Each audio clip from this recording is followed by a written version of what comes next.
It's not annoying if you're offering them something of value or if you're offering them something they need. You're a voice actor. You're an entrepreneur.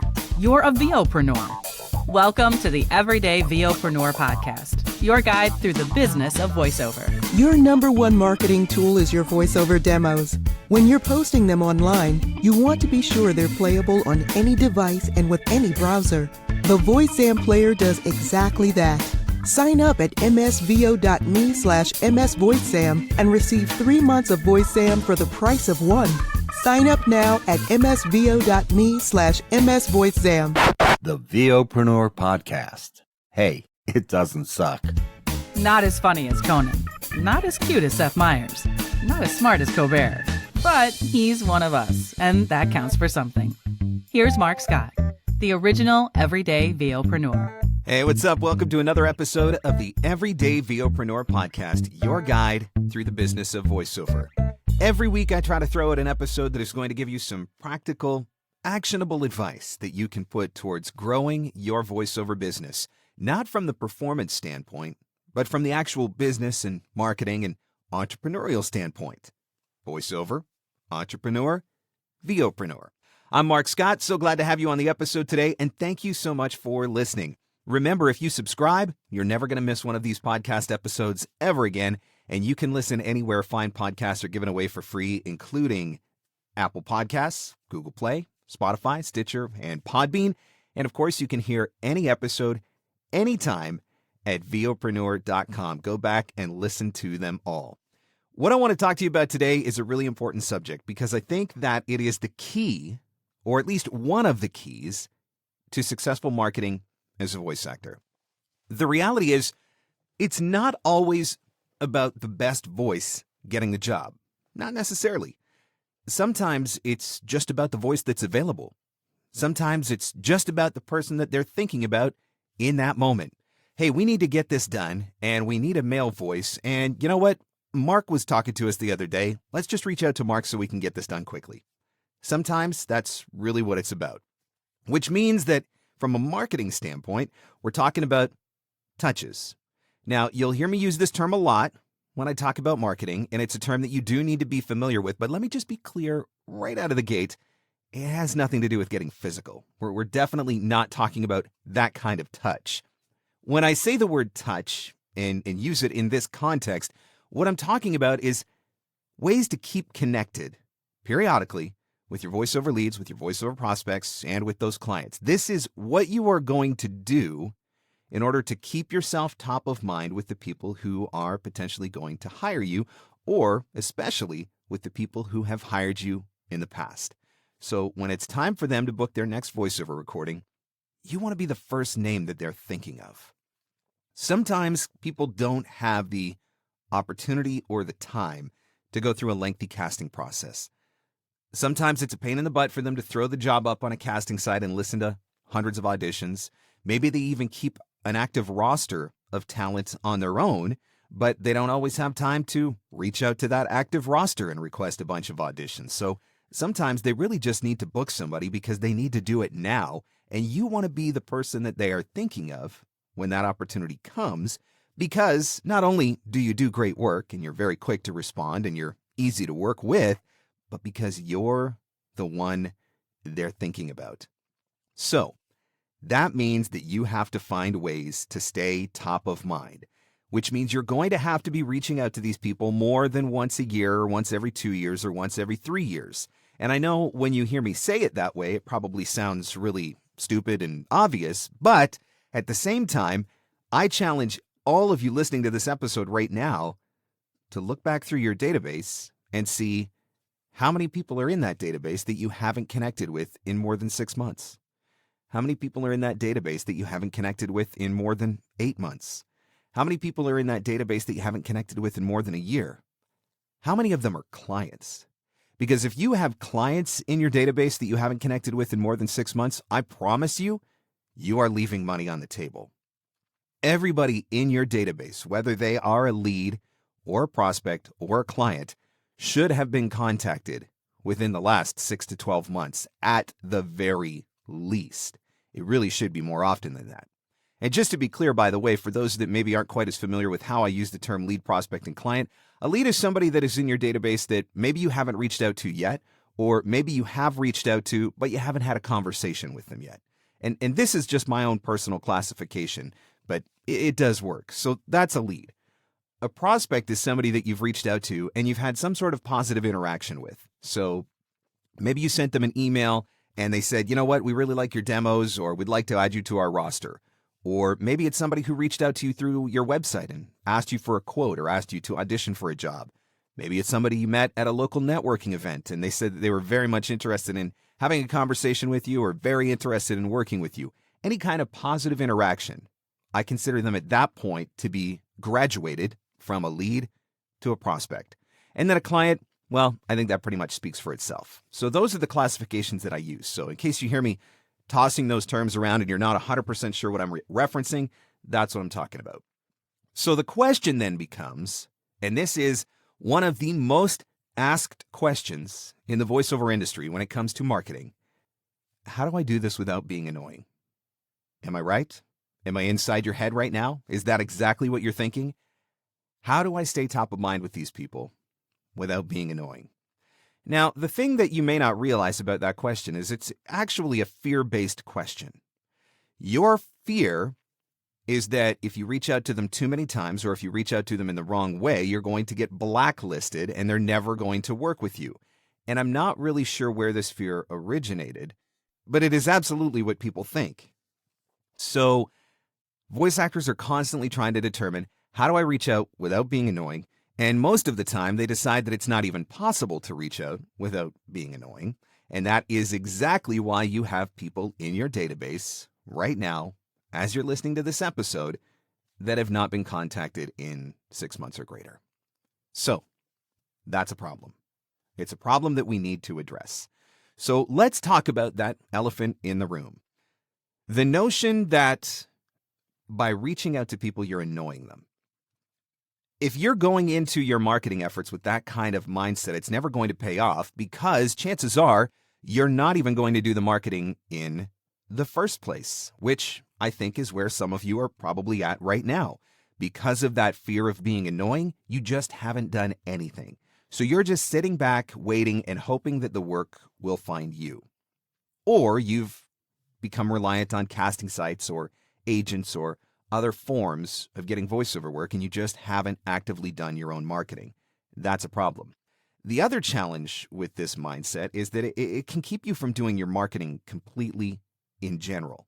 So not even doing the follow-ups, but just from doing regular marketing, because reaching out to a cold lead, somebody that you've never had a conversation with, all of a sudden you're worried, what if they don't like me? What if I annoy them? What if I upset them? What if they get angry? And so you've paralyzed yourself. Am I right? Am I existing inside of your head a little bit right now? I know this. And here's why I know this, by the way. I had the exact same mindset. Years ago, before I started doing this, I had the exact same mindset. But then I had a moment where I sat down and I thought, you know what's really fun? Paying my rent is really fun. I really enjoy being able to go to my superintendent with a rent check and not have to worry about eviction notices and being homeless. And so that became incredibly motivating for me.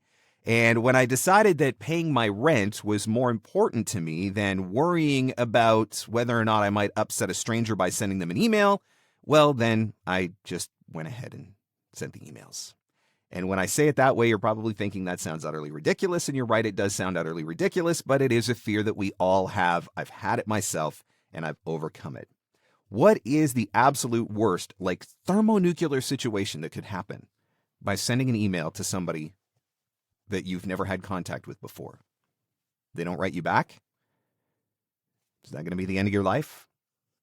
They don't hire you for voiceover work? Well, let me tell you something. They weren't hiring you in the first place, so you really didn't lose anything. So we have to get over this fear. We have to get over this fear that comes with marketing, and we definitely have to get over this mindset that in doing marketing, we are going to be annoying people. So I want you to remind yourself of this fact. You offer a valuable service. Your professional narration is going to enhance their video. It's going to tell their story. It's going to effectively deliver their message. It's going to keep their staff watching that training video engaged. It's going to give life to their commercial. They can't have the same level of success with their project without you. You're not reaching out to annoy people. You're reaching out to add value to their work. Okay, I want you to repeat this after me. I know this sounds kind of corny, but I'm serious. I want you to repeat this after me.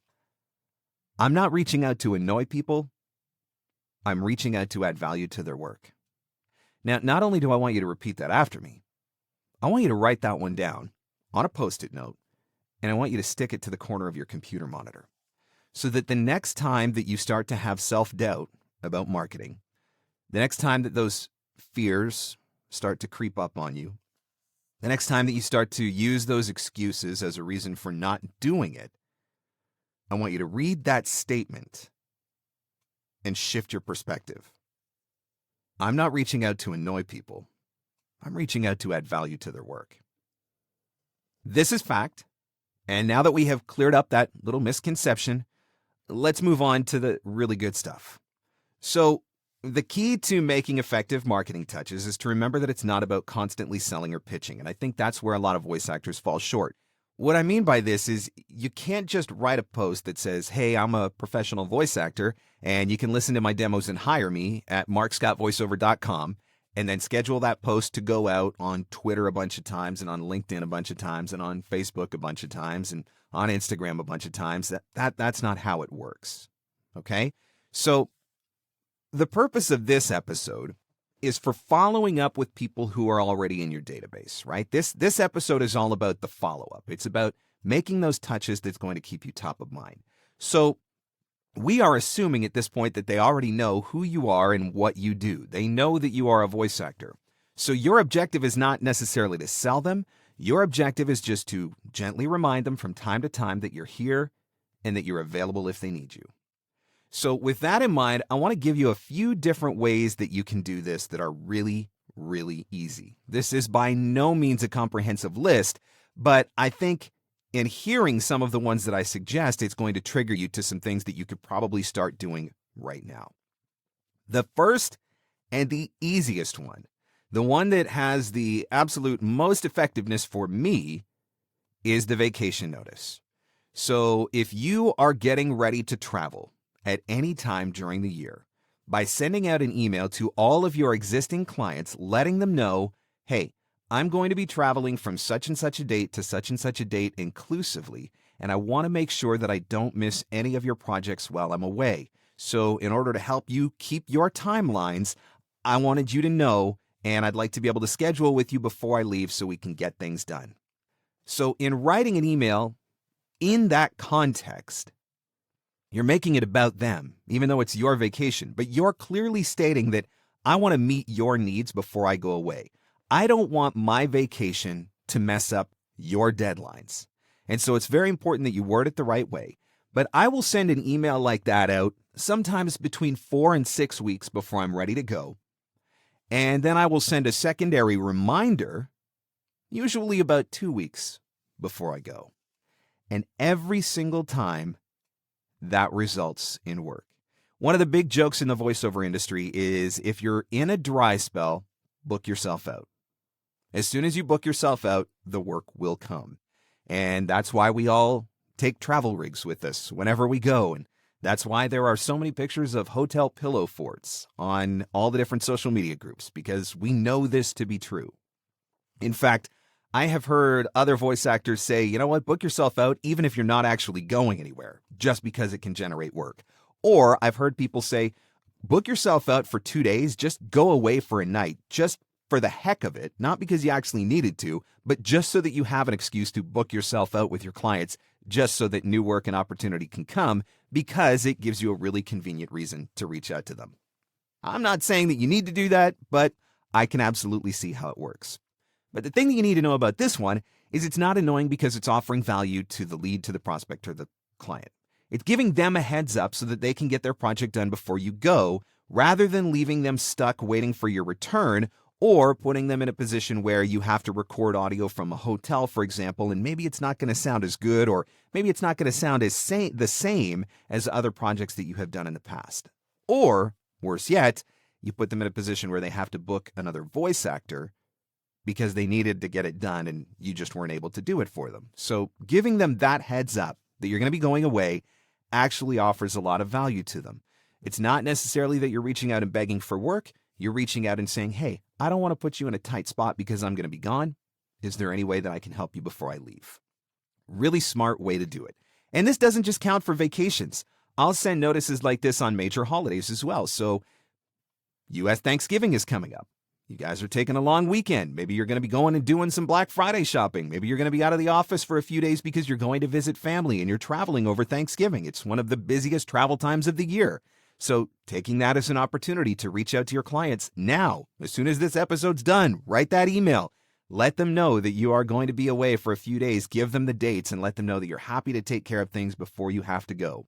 Same thing with Christmas and New Year's. If you're going to be traveling over that holiday, maybe you're going to be away from Christmas to New Year's. Now, a lot of companies are shutting down now. It's becoming very popular. More and more places are starting to do it, but I still always book work throughout the holidays. And you have to remember, not everybody's celebrating Christmas, right? Different countries, different routines, different holidays. And so I always am booking work throughout the holiday season. So I will always let my clients know what my availability is going to be. So it's not just about the summer vacation. We're talking about any time you're going away. Are you traveling to VO Atlanta next year? That would be another opportunity to send an email like this. Are you traveling to the Mid-Atlantic Voiceover Conference next year? That would be another opportunity to send an email like this. Anytime you're going to be out of the office for a couple of days and there's a chance that it might impact your clients, take advantage of that to send the email, because I promise you that particular email is not going to be annoying. The voice acting community is one of the most giving communities that you will ever encounter. On any given day, there is so much advice being handed out, whether it's through Facebook, through YouTube, through blogs, podcasts, other forms of social media. So many people are looking to help. And I believe that one of the reasons for that is because as we all get better at running our voiceover businesses, it's better for the industry as a whole. Here's the challenge. Just because somebody has a YouTube channel or a Twitter following or has the capacity to write a blog doesn't specifically mean that they're somebody that you should be taking advice from. So one of the things that I wanted to do was to compile a resource of people that I knew could be trusted and collect advice from them. I reached out to 35 industry mentors, and I asked every one of them the same question. If you could give a voice actor one piece of advice, what would it be? I reached out to people like Joe Cipriano, like Pat Fraley, Nancy Wolfson, Joan Baker, Chuck Duran, Everett Oliver, J. Michael Collins, Mary Lynn Wisner, Jeffrey Umberger, and so many more. 35 people in the voiceover industry that I know, respect, and trust, and that I know will give good advice to you. I took all of this advice and I compiled it together into a free ebook called One Piece of Advice. And that ebook is available at markscottcoaching.com/one piece of advice. This is an opportunity for you to learn for free from some of the most respected people in our industry, to take their advice and use it to make yourself better and grow your voiceover business. You can download that free ebook now at markscottcoaching.com/one piece of advice. Now, back to our show. Here's another one that I like to do. A few weeks after I deliver a voiceover recording to my clients, I go looking for the project online. Now, I do a lot of corporate videos, a lot of explainer videos, and so often that stuff gets put on YouTube or onto clients' websites. Now, I know that not every project is going to make it onto the interwebs. You know, some of them are internal. E-learning work, for example, is not going to make it on there. But if you can find it, you now have a reason to reach out and get top of mind. Let them know that you saw the project. Comment on it. Tell them that they did a great job on the production. Ask them if they mind if you share the project on social media. This gives you an opportunity to be a fan of your client. When you tweet out with the name of the production company and with the name of the actual client. Be a fan. Generate a little bit of eyeball action for them. Get other people watching the video. Meanwhile, you're benefiting from using it as a demo. Speaking of which, make sure that you get permission to use it for demo purposes. One of the things that I love about the Voice Sampler is that it is so easy to add new clips, switch up orders, and mix things around all the time. So if I do a project that I'm really proud of, something that I thought was really good, I will ask the client for permission to use that project for demo purposes. And I will grab a clip from that project and I will throw it up into my Voice Sampler. And so now I've got an added benefit of having something fresh for my demo. So I would encourage you, and this is where a CRM is going to come in handy, to send that reminder or set that reminder for yourself to reach out in a few weeks or to go searching for the project in a few weeks so that if you do find it, you are able to reach out. Now, this particular one, this isn't annoying because you're complimenting their work and you're offering to spread the word via social media. Why would that be annoying? I think we all like it when people say nice things about us. And I think that if we had created a project or we're selling a new item or trying to spread the word of our new company, we would certainly appreciate anybody that was willing to share it. So doing this sort of stuff is not annoying. When you share the project via social media, though, don't do it by saying, look at this VO that I did. Rather, share it as a fan, telling your friends about a great service or brand, and people are going to figure out that it was the voiceover that you did. So I think this can be a really effective way to reach out top of mind. Number 3 on the list, when the check arrives, when the PayPal notice comes in, or when the invoice is otherwise cleared, say thank you. This is especially convenient if you're on 30-day terms with clients because that means that it's been a month since the project was completed, and now you have an opportunity to get back top of mind again. And this is not annoying because, quite frankly, it's just the polite thing to do. Taking a moment to say thank you. Yes, your client owes you the money. You deserve to get paid. It is an obligation. It's part of a transactional contract, but it doesn't mean that you can't say thank you. It doesn't mean that you can't reach out and let them know that the invoice is cleared. And for some of you, you're thinking, well, isn't that kind of redundant because won't they know? Well, not necessarily, because a lot of the companies that I work for have an accounting department. And so the accounting department will clear the invoice, but the project manager that I'm working on, they may never know that. So when I send the invoice to accounting and they clear it, now I can reach out to my project manager and just let them know that the check was cleared, that it was great to work with them, and looking forward to the next opportunity. So it's a really great way to stay top of mind without being annoying because you're just being human. You're just being polite. What's new? This is number 4 on the list. Has it been a while since you last connected with a prospect or a client because you just haven't been able to find a good reason to reach out? One of my favorite emails for this exact situation is simply to send a note asking if they're working on anything new. And remember, you're not selling, you're connecting. What is everybody's favorite subject to talk about? It's ourselves.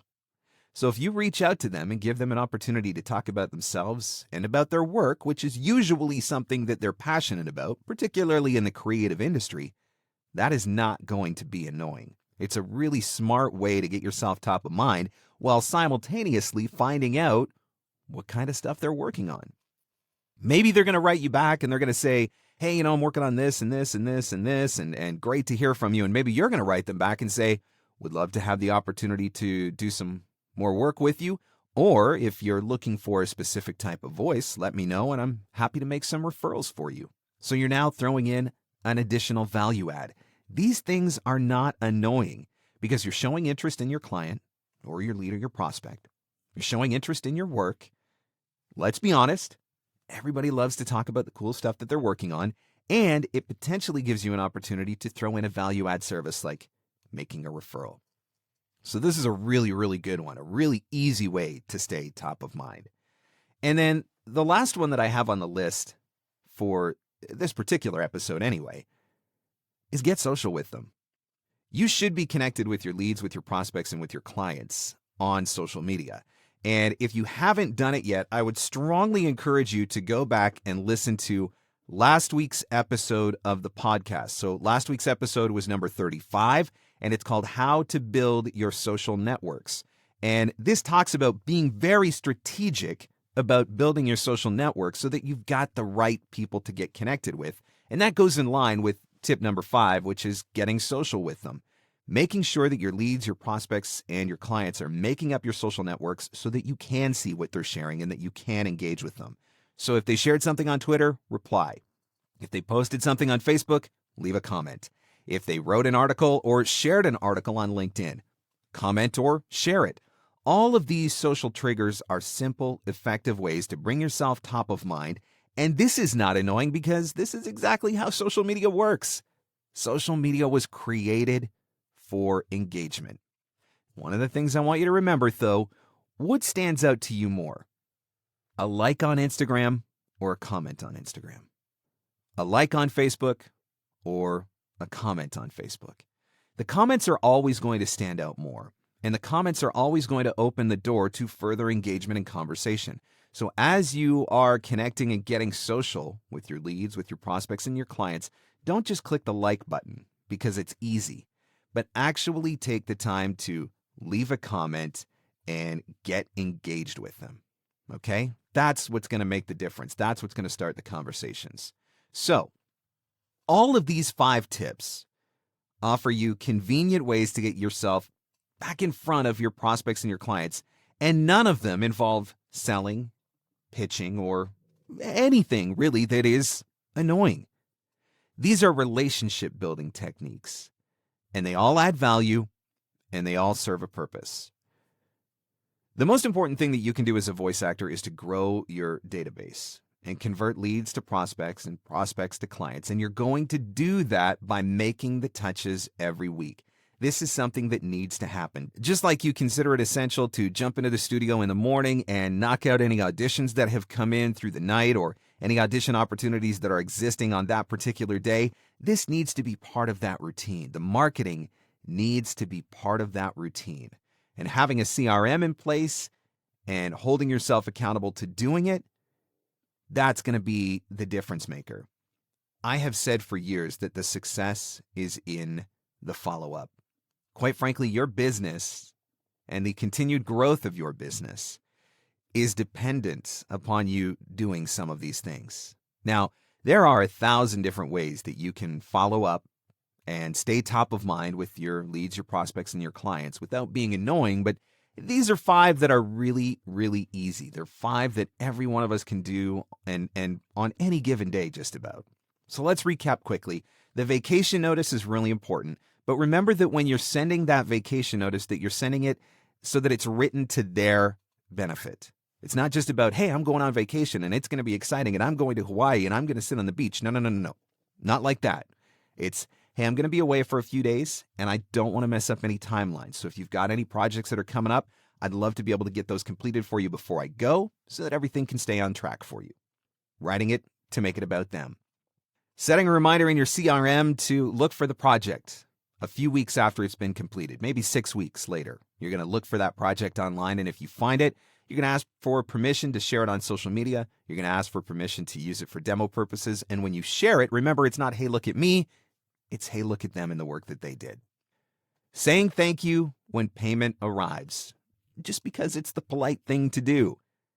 Reaching out to them and asking them what's new, which is going to give you an opportunity to hear about some of the new projects that they've got in your pipeline and potentially offer opportunities for value add, whether that's through you doing voiceover or maybe being able to help them find a great voice actor because they've got a specific need in mind.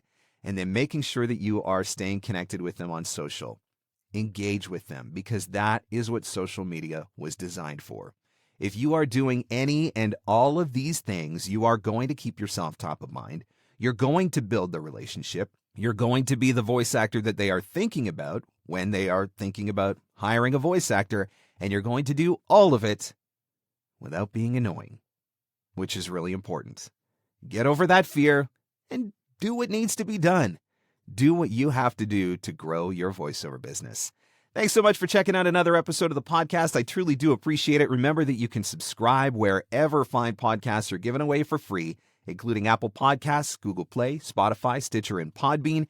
And you can listen to any episode anytime at VOPRENEUR.com. By the way, while you're on the website at VOPRENEUR.com, make sure you click on the shop button and you can order some of your very own VOPRENEUR swag, including the original voiceover hoodie and the VOPRENEUR hoodie, because, hey, winter's coming. You're going to want to stay warm. That's available again at VOPRENEUR.com, and then click on the shop button. Thanks so much for listening, guys. I'll catch you on the next one. The Everyday VOpreneur Podcast. Available everywhere fine podcasts are given away for free.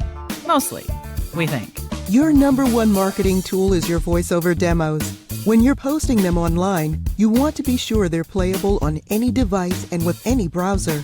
The VoiceZam player does exactly that. Sign up at msvo.me/msvoicezam and receive 3 months of VoiceZam for the price of one. Sign up now at msvo.me/msvoicezam. And scene. And that's a wrap. Thanks for hanging in. Thanks for hanging out. Want more VOpreneur goodness? Jump online at VOpreneur.com.